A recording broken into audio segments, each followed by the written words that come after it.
Robert was sober. Jesse and Robert were in a lean-to outside when Robert began drinking. He was going to go inside and beat Tim Parr up. You and I are both much younger at one time. Yes. We're going through life at the same rate. But I got a bit of a head start on you. You did a lot better for yourself also. What's that? I said you did a lot better for yourself also. Well, I'm doing the best I can. See how you're doing. Wanted to see how long you've been in jail here. I've been tracking this because you're coming up on 28 days. I've never had a felony, sir. No? No. That's something. Well, you've been shooting yourself in the foot for 25 years or 30 years. Let's talk about this case. You're charged with domestic violence, second offense. Allegations that you assaulted someone named Charles Joseph Snyder.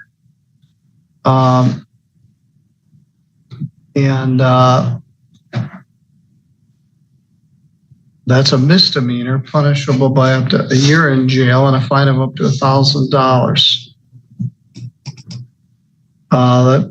This says you're just going to enter a plea to that charge? Yes, sir. Yeah, and he's asking for a no contest plea because he has a hazy memory of the incident. This is a really important legal moment. A no contest plea, also called nolo contendere, means the defendant isn't admitting guilt, but also isn't fighting the charge. In practical terms, the court still enters a conviction. Defendants sometimes choose this when they don't want their plea used against them in civil lawsuits later. But notice the reason here: a hazy memory. All right.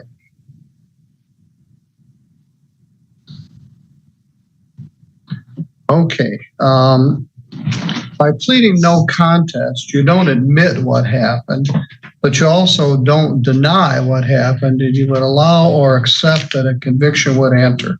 Do you understand? Yes. And are you willing to do that? Yes.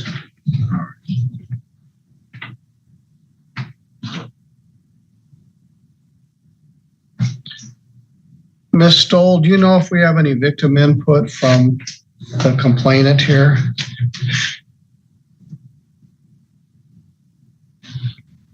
See.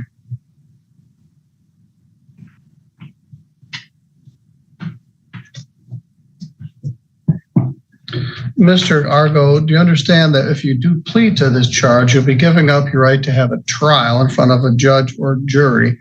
There will not be a trial. Do you understand that? Yes. If you had a trial, you'd have the right to be represented by a lawyer. Mr. Gibson is here with you. You could also hire a lawyer of your own choosing if you wished. If you had a trial, you'd have a right to have any of the witnesses for or against you subpoenaed to come to court so they could be questioned under oath.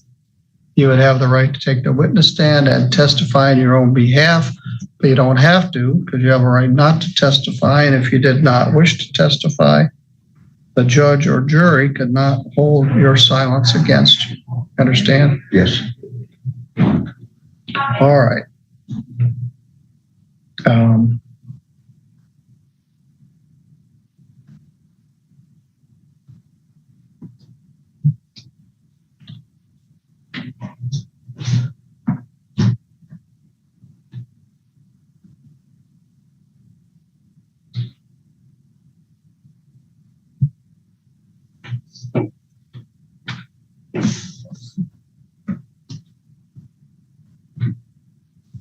All right, this happened allegedly on December 6th.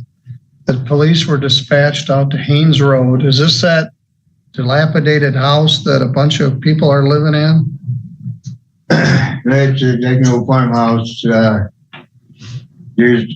She's got, I think, 2 or 3 other guys in there right now. All right.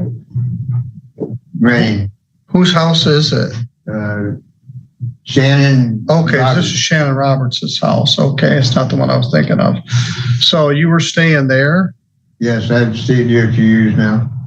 All right. I put an addition on it a few years back, moved her stairs in the house, and we become friends, you know. She's like a sister to me, kind of. Okay, well, she's all right. Anyway, you got into it somehow with this guy, Snyder, and it says here, Robert was in the basement yelling. He got back from Menards. Robert was sober.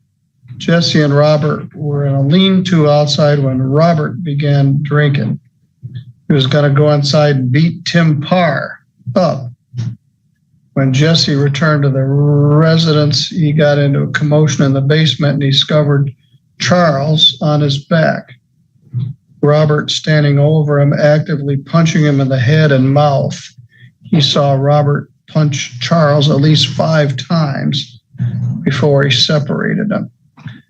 Charles says you punched him in the face several times and knocked one of his teeth loose, pulled his shirt overhead. Now, this is where the case gets serious. According to the report, the victim was on his back while being punched repeatedly and even lost a tooth. In court, details like this matter a lot because they help establish intent, level of violence, and credibility of witnesses. Even though the charge is technically a misdemeanor, the severity of injuries can absolutely influence the judge during sentencing. And punched him in the face. That doesn't sound like much fun. And it's a no contest plea here. I'd ask you what the fight was about, but I need to set the matter for sentencing, but I need to get input from Mr. Snyder. Ms. Stoll, have we heard anything from him? The victim did return a victim impact statement to our office. I'm not sure if he'd like to be here for sentencing, but he indicated that he's lost sleep over the incident. That it's caused. All right, that's the kind of case I need to set for victim input, so thank you for that.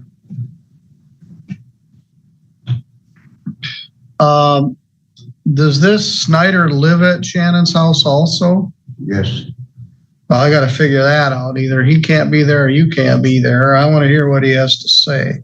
I have nowhere else to go. Well, maybe he doesn't care. There's not going to be nothing else.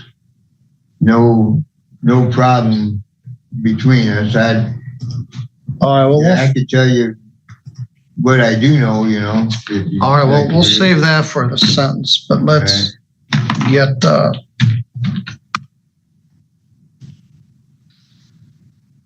today is January the 2nd.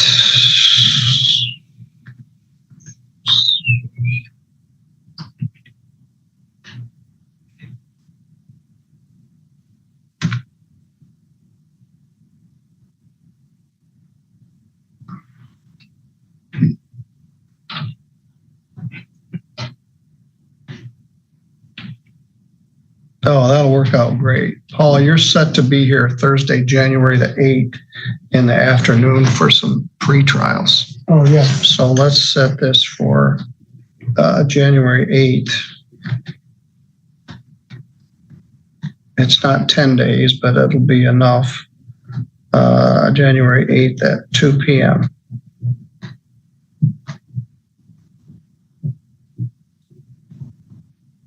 Bond is canceled. You might not be able to post it anyway. You are a handsome young man, Mr. Argo. Mine's a pretty nice guy. Yeah. My life's had a rough path. We need victim input and police report. I don't know if he had to get his teeth fixed. They don't have the prettiest teeth anyway. Who else? Does Tim Parr live in there too? Yeah, he just started, but Chan says that she booted him the same day or the next day that this happened. That was the main thing right there, what happened. Oh, well, I'll hear board out the sentence. All right. Pled to domestic violence. Second, set for sentence. January the 8th, 26 at 2 p.m. All right, Mr. Argo, you're good to go. I'll see you next Thursday. Is that it? No, we got more. Yeah. Oh, we got more in custody? There's 3.